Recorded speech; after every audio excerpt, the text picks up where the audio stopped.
Parade KPP dan Arif Yohamart. Judul, Petaka Pulau Hitam. Penulis, Titus Artemius. Genre, horor. Jumlah kata, 1021 kata. Chapter 7. Senja menjelang, surya perlahan tenggelam di balik gugusan karang. Pia tersadar dari pingsannya, dan saat dia membuka mata, dia melihat Panca dan Ayu yang terdiam di dekatnya. Panca, Ayu, apa yang terjadi? Aku tadi bermimpi buruk. Aku melihat ada seorang laki-laki yang terseret ombak. Dia terseret ke tengah lautan lepas. Andra di mana? Kenapa dia tak kelihatan? Pia melihat kedua temannya hanya terdiam. Pia mendekat ke arah mereka berdua, memandang keduanya dengan tatap mata yang bertanya-tanya. Panca, kenapa kamu terdiam? Ayu, apa yang terjadi? Kenapa kalian berdua tak menjawab pertanyaanku? Panca menatap Pia, mendekat ke arah gadis itu dan menepuk bahunya pelan. Begitu pula Ayu yang beringsut mendekati Pia. Andra pergi dan belum kembali sampai sekarang, Pia. Entah dia ada di mana sekarang, tak ada jejak keberadaannya di sekitar tempat ini. Aku ingin mencarinya, tapi kamu pingsan dan baru saja tersadar. Ayu tak tega meninggalkanmu sendirian.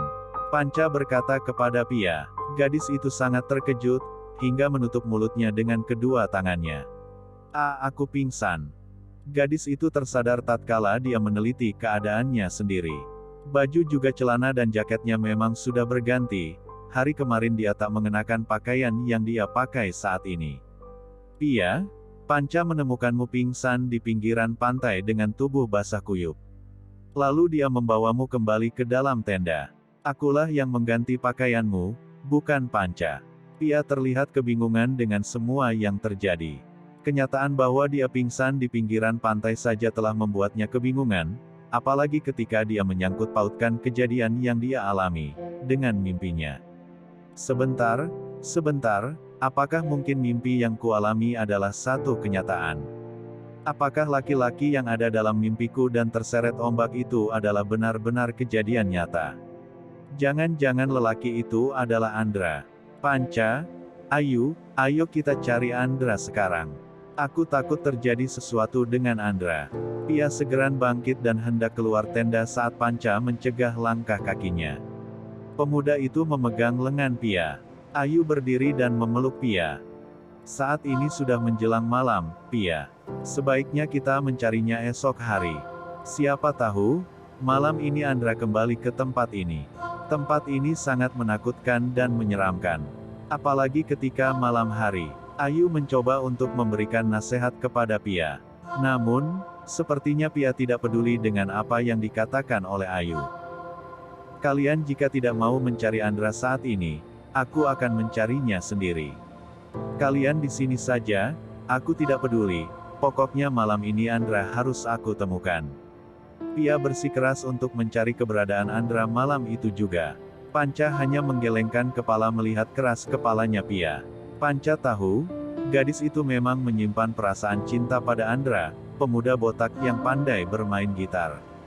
Baiklah, kita cari Andra bersama-sama malam ini juga.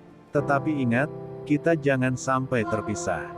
Sekarang kita tentukan kemana kita harus mencari Andra. Apakah di gedung tua, atau kita menyusuri pantai berdasarkan mimpi yang didapatkan oleh Pia?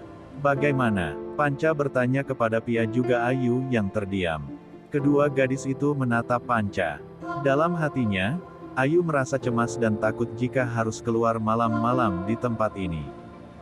Panca, besok kita pulang saja, yuk. Aku takut berada di tempat ini. Ayu merajuk kepada Panca, tetapi pemuda yang dia ajak bicara justru terlihat tidak menyukai apa yang dikatakan oleh Ayu. Pulang. Pengambilan gambarku belum selesai di tempat ini. Aku telah mengeluarkan uang banyak demi perjalanan ke tempat ini, dan kamu ingin pulang begitu saja saat tujuanku belum tercapai. Enak saja, Panca berkata dengan emosi yang memuncak kepada Ayu. Terlihat jelas bahwa Panca berambisi untuk menyelesaikan semua rencana yang telah dia susun saat hendak berangkat melakukan perjalanan ke Pulau Hitam. Panca, mengapa kamu begitu egois dengan keinginanmu? Kamu bilang telah mengeluarkan uang banyak. Siapa yang memaksa kami sampai ke tempat ini jika bukan dirimu? Ayu membalas perkataan Panca, dengan kalimat yang keluar dari dalam lubuk hatinya yang terdalam. Pia terlihat meradang dan geram mendengar perdebatan antara Ayu dan Panca. Sudah, cukup, kalian berdua sama saja, egois. Kalian hanya memikirkan keinginan kalian sendiri tanpa berpikir bahwa salah satu teman kita tidak diketahui keberadaannya. Kalian semua egois. Pia segera saja melangkah keluar tenda, meninggalkan Ayu dan juga Panca yang terkejut dengan sikap yang diperlihatkan oleh Pia. Panca dan Ayu bergegas berlari menyusul Pia. Pia, tunggu. Jangan pergi sendirian malam-malam seperti ini di sini. Panca dan Ayu berlari mengejar Pia. Mereka berhasil menyusul Pia, yang ternyata berlari sambil menangis. Gadis itu menghentikan langkahnya saat Ayu menggamit lengannya. Maafkan kami, Pia. Kami tidak bermaksud untuk meninggalkan Andra begitu saja, tetapi jika kita bertahan terlalu lama di tempat ini, maka keadaan kita akan semakin mengkhawatirkan.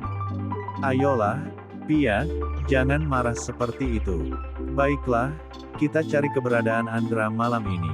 Tetapi jika kita tidak menemukannya, esok pagi kita harus pulang. Ketiga orang itu akhirnya berjalan beriringan mencari keberadaan Andra. Hanya dengan berbekal nyala aplikasi senter dari masing-masing ponsel yang mereka bawa, mereka bertiga nekat menyusuri pantai. Suara ombak yang bergulung dan angin pantai yang berhembus kencang, menjadi satu-satunya suara yang terdengar malam itu.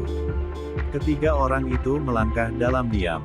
Keheningan malam melingkupi tempat itu. Dinginnya angin malam menusuk tulang.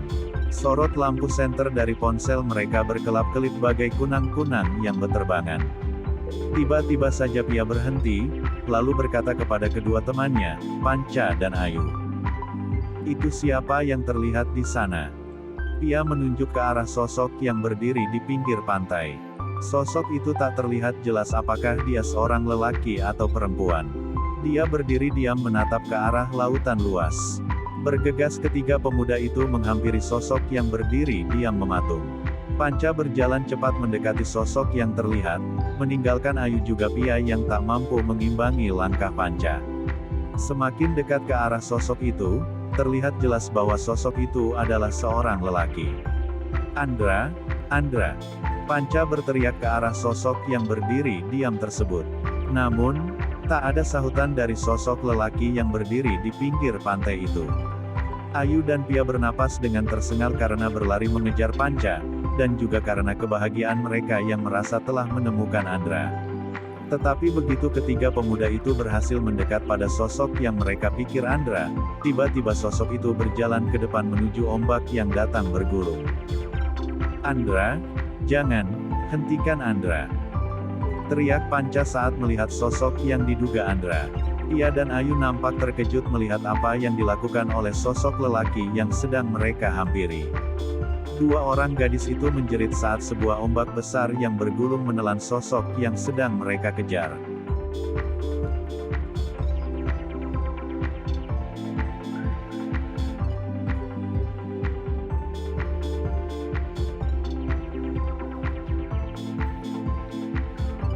Bersambung dulu ya, sahabat Arif Yohamart.